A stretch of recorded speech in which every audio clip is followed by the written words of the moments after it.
Foi um pouco depois do batismo. Deixa eu ver aqui. Parábola não. Tesouro no céu. Não, eu voltei demais. Mateus 4. Mateus 4.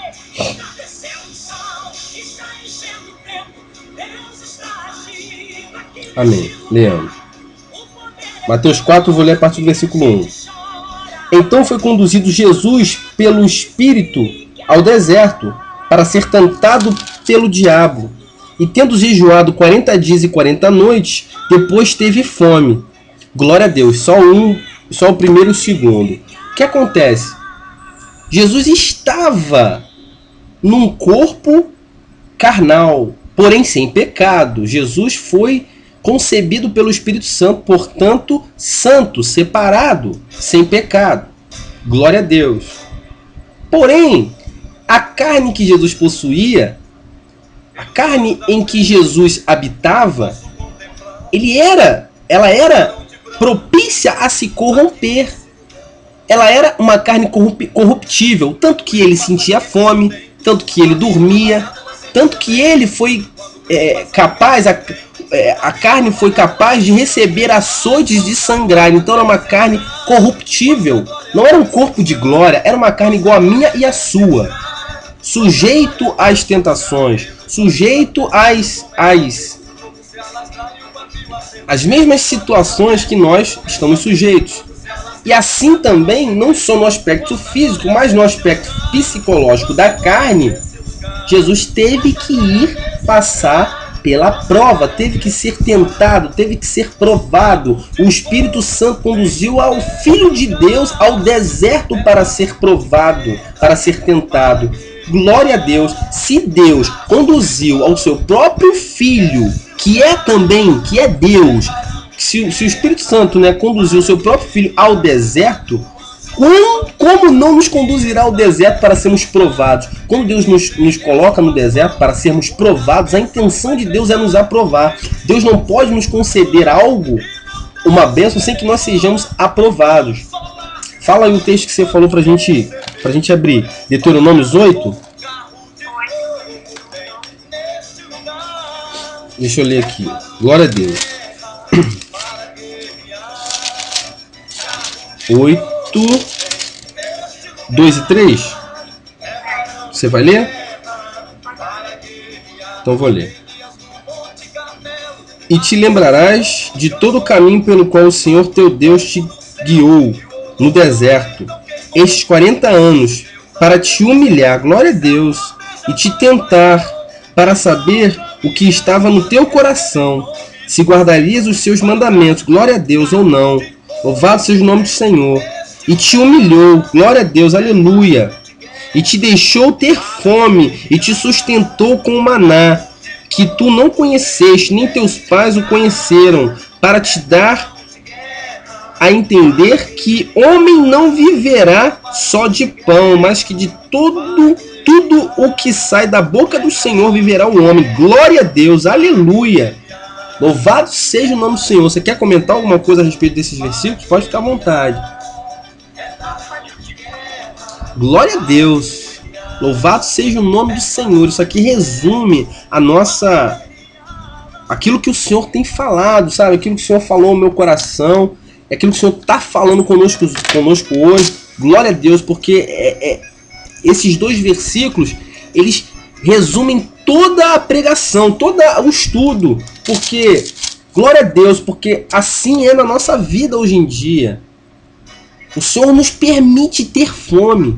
Sabe, a fome é um sentimento. Imagina Jesus ter fome. Jesus teve fome, a Bíblia diz, no texto que acabamos de ler, depois de 40 dias ele sentiu fome. O que é ter fome, sentir fome para Deus? É humilhante. Por que é humilhante? Porque, ora, ele é Deus, ele não, sabe, ele nunca precisou disso. E agora ele se vê numa condição em que o corpo que ele está habitando precisa. O corpo, ele tem necessidade, sabe? Isso é humilhação. Jesus se humilhou a Deus. e se submeteu, e ele próprio foi conduzido pelo Espírito Santo ao deserto para ser provado e ser humilhado, assim como, glória a Deus, aleluia, que diz no versículo 3 de Deuteronômio 8, né? E te humilhou e te deixou ter fome, e te sustentou com maná. Para que o Senhor nos permite, nos deixa ter fome? É porque Deus é mau, porque Deus quer nos ver com fome? Não, é porque Deus quer nos ensinar a depender somente dele. E se não tivermos o que comer, eu sempre brinco aqui com a minha mãe e falo assim, né, às vezes minha mãe chega do trabalho e tal, e tá meio cansada, aí ela tá assim, poxa, tem que ir pra cozinha. Eu falo, mãe, se é por causa de mim, não precisa ir pra cozinha não, porque eu me viro, eu como que tiver aí, se não tiver nada eu jejuo. Crente é assim, né? Aí eu brinco com ela, mas o que acontece? Por que aqui diz, te humilhou e te deixou ter fome? Sabe o que Deus estava querendo mostrar? Ó, você tem que aprender a se submeter, porque no Egito eles tinham abundância de comida. Eles até reclamaram com Moisés uma certa vez e disse, lá no Egito a gente tinha pão, a gente tinha isso, a gente tinha aquilo, a gente tinha cebola, a gente tinha um monte de coisa, né? Então, eles reclamaram, mas por que Deus permitiu que eles tivessem fome? O seguinte, veja bem, o dia que vocês tiverem para comer, glória, vocês têm que me glorificar. A glória é minha, a glória é de Deus. O dia que tiverem o que comer, é glória a Deus. O dia que não tiverem o que comer, é glória a Deus também. Alimentem-se da minha palavra. Esperem em mim, eu vos alimentarei. Então quando eu digo que se não tiver o que comer também eu vou jejuar, o que eu quero dizer com isso? Eu vou me alimentar da palavra de Deus. É óbvio que nós aqui em casa não passamos uma situação extrema, isso eu falo brincando, mas é uma brincadeira com um cunho de verdade. Por quê? Porque o alimento não é aquilo que é óbvio que o meu corpo necessita e precisa de alimento, mas a curto prazo eu não vou morrer de fome. A Bíblia diz que o reino de Deus não é comida e nem bebida, mas é justiça, é alegria, sabe? É a glória de Deus. Louvado seja o nome do Senhor. E o dia que eu tiver... O apóstolo Paulo disse assim, ó, eu aprendi a viver com fartura e aprendi a ter e aprendi a não ter. Aprendi a viver em fartura e em falta. Aprendi a padecer necessidade. E ele disse mais, ele disse que se gloriava nas necessidades que ele padecia. Quando ele padecia, ele se gloriava. Glória a Deus pela necessidade, porque é na necessidade que o Senhor está me ensinando. Ou seja, isso para nossas vidas hoje, Rafaela, significa...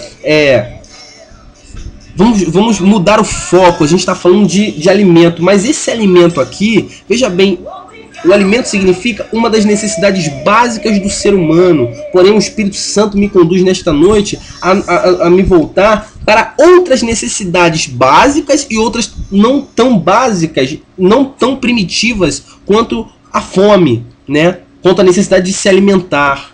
Veja bem, o que é que eu quero dizer com isso? O ser humano ele possui várias necessidades, não só no seu corpo físico, mas no seu psicológico, no seu corpo espiritual. Glória a Deus. O que nós necessitamos no espiritual é aprendermos, né, como diz o que o texto de Deuteronômio 8, versículo 3, nem só de pão viverá o homem, mas de toda palavra que sair da boca de Deus. Então o nosso espírito precisa ser alimentado diariamente pela palavra de Deus. Louvado seja o nome do Senhor. E nós precisamos depender de Deus e ouvir a palavra de Deus e ouvir a voz de Deus. Veja bem, não basta só ler a Bíblia e conhecer a Bíblia, porque aquele publicano, aquele fariseu do que Jesus contou, né, quando Jesus falou do publicano e do fariseu, aquele fariseu ele conhecia a Bíblia de cabo a rabo, a Bíblia que existia na época, que eram os livros da lei, o Pentateuco e tal. Então ele conhecia de cabo a rabo, ele conhecia todos os mandamentos de cós salteado. Só que ele não entendeu nada a respeito do reino de Deus. Por quê? Porque a Bíblia diz que a letra mata, mas o Espírito é que vivifica. Louvado seja o nome do Senhor. Então nós precisamos deixar, não só ser conhecedores da palavra de Deus, mas deixar que o Espírito Santo fale, ministre ao nosso coração a respeito da palavra de Deus. E a gente só consegue isso nos humilhando ao Senhor, nos humilhando a Deus. Nós só conseguimos deixar o Espírito Santo ministrar ao nosso coração quando nós lemos, e mesmo que nós não entendamos aquela palavra naquele primeiro momento, a gente tem que se submeter, a gente tem que ter uma atitude de submissão e dizer: Espírito Santo, ministra no meu coração e me instrua a respeito desta palavra. E o mais importante, de vital importância, quando a palavra for dura e quando for algo que, nossa, é tão difícil, é tão pesaroso cumprir isso, mas se o Espírito Santo me conduziu até esta linha de raciocínio, se o Espírito Santo me conduziu, ministrou no meu coração desta maneira, é desta maneira que eu tenho que cumprir, ou seja, tenho que submeter ao Senhor e submeter-me à palavra dele em obediência. Glória a Deus, louvado seja o nome do Senhor. Difícil, é difícil amar ao meu próximo como a mim mesmo, é difícil amar a Deus sobre todas as coisas. Quando nós conversávamos naquela ocasião que eu disse que amar a Deus sobre todas as coisas é amar a Deus independente de mim ou acima das minhas vontades. E às vezes as minhas vontades falam muito alto, mas eu tenho que amar ao Senhor acima das minhas vontades. Então se é algo que eu quero muito e que vai me custar abrir mão, se o Espírito Santo me conduziu ao pensamento de que, se o Espírito Santo ministrou no meu coração, de que aquilo que eu amo muito, eu tenho que abrir mão, eu tenho que me submeter, eu tenho que me humilhar ao Senhor e abrir mão daquilo. Assim como Abraão se humilhou e submeteu quando a palavra do Senhor foi dura demais para ele, dizendo: entrega o teu filho em holocausto, em sacrifício a mim. Mas ele abriu mão, ou seja, ele amou a Deus sobre todas as coisas. Louvado seja o nome do Senhor. Necessidades não tão básicas são aquelas também que, além da fome, né, no nosso corpo físico, necessidades não tão básicas são aquelas necessidades, né, falando do corpo físico, né, o homem, a mulher, né, eles habitam, eles são uma alma, são alma vivente, possuem um espírito e habitam num corpo físico. Louvado seja o nome do Senhor. Há uma necessidade, né, é necessidade do ser humano, né, a necessidade de uma companhia. O Senhor mesmo disse, não é bom que o homem esteja só, ou seja, a necessidade de tanto o homem quanto a mulher ter alguém do seu lado, do sexo oposto. Há essa necessidade. Então, quando a gente se interessa por alguém, e muitas vezes o Senhor ele diz assim, ó, porque quando a gente toma uma atitude ou propõe alguma coisa no nosso coração e fala com isso, fala sobre essa determinada situação com o Senhor ele tem três possibilidades do Senhor de resposta para nós a respeito de qualquer situação, de qualquer coisa. A primeira é sim, que é o que todos nós, quando pedimos alguma coisa ao Senhor, nós queremos ouvir. A segunda é muito dura, que é o não, não seco, sem meio termo, não. E a terceira possibilidade é o talvez, ou melhor, aguarda, espera, sim, não e aguarda, espera, né? Então, eu acho que o espera é mais duro do que o não, porque o não eu já sei que Deus não quer mesmo, então eu tenho que tirar aquilo do meu coração. Mas o espera, Senhor, mas é ou não é? Senhor, mas eu posso, Senhor, mas aguarda, então quer dizer que eu vou receber, mas Senhor, eu quero agora e tal. Eu acho que o espera é pior do que o não. Mas louvado seja o nome do Senhor. Há a necessidade básica de termos alguém do nosso lado, mas muitas vezes o Senhor quer nos fazer passar pelo deserto, o deserto sentimental. Por quê? Porque Deus não nos ama, porque Deus quer nos ver triste, porque Deus quer que a gente fique sozinho? Não. O que é o deserto? O deserto é um lugar onde não tem ninguém. O povo de Israel foi para o deserto. O povo de Israel, naquele momento, Deus não queria que o povo de Israel se relacionasse com outros povos. Por quê? Porque o povo de Israel queria que o povo dele se relacionasse única e exclusivamente com ele. Ou seja, o que isso significa? O que isso representa na nossa vida? Muitas vezes o Senhor não quer que nós nos relacionemos com ninguém no momento presente. Ele quer que nós nos relacionemos com Ele única e exclusivamente. Há momentos em que o Senhor vai pedir exclusividade.